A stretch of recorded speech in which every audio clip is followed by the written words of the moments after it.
never start by breaking you. They start by understanding you. The best manipulators don't raise their voices. They raise your doubts. They study your tone, your reactions, your insecurities. They learn the rhythm of your emotions like a song, until they know exactly which note to play. To make you question yourself, you begin to wonder if you're overreacting, if maybe it's your fault. That's when they've already started to win, because once they convince you that you're the problem, they never have to prove themselves again. Manipulation isn't about control in the obvious sense. It's not about forcing you. It's about guiding your emotions until you no longer realize they're not yours. They make you feel small, but in a way that keeps you reaching for their validation. They'll give you just enough affection to keep you chasing it, and just enough distance to keep you insecure. It's a push and pull game. When you pull away, they act like you're cold, distant, or heartless. When you come closer, they act like you're too much. And in that confusion, they become your emotional compass. Soon, your peace depends on their approval. Your happiness depends on their attention. And your silence becomes their control. This is not love. This is conditioning. A cycle designed to make you question yourself until you surrender.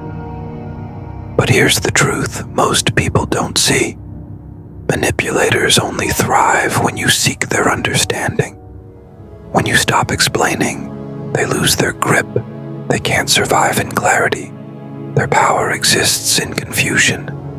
The moment you see the pattern, the game is over. Even if they don't realize it yet, awareness is painful, because it means realizing that the person who said, "I care," was really saying, "I control."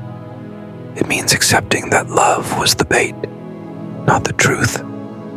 But awareness also means power. It's the moment you stop reacting and start observing. You stop asking why they did it and start asking why you allowed it.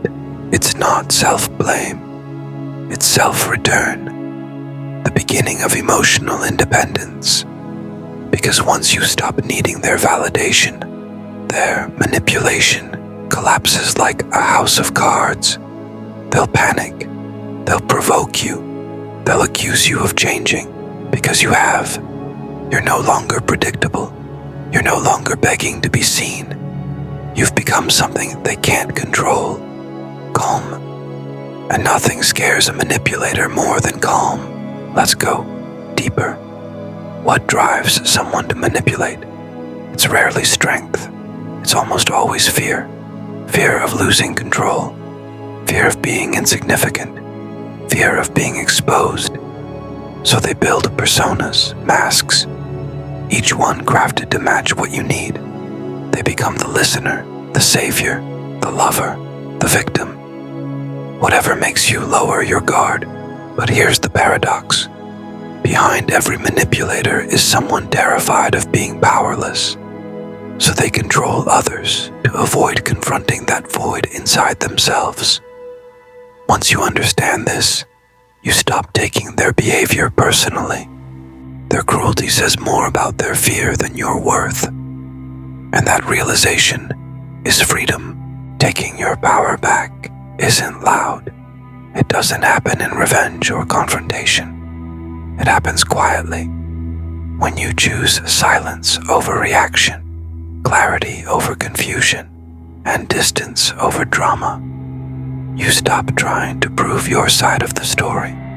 Because the moment you explain yourself to someone committed to misunderstanding you, you've already lost. True power is detachment, not coldness, but calm, not indifference, but awareness. The manipulator loses when you stop fighting for their approval.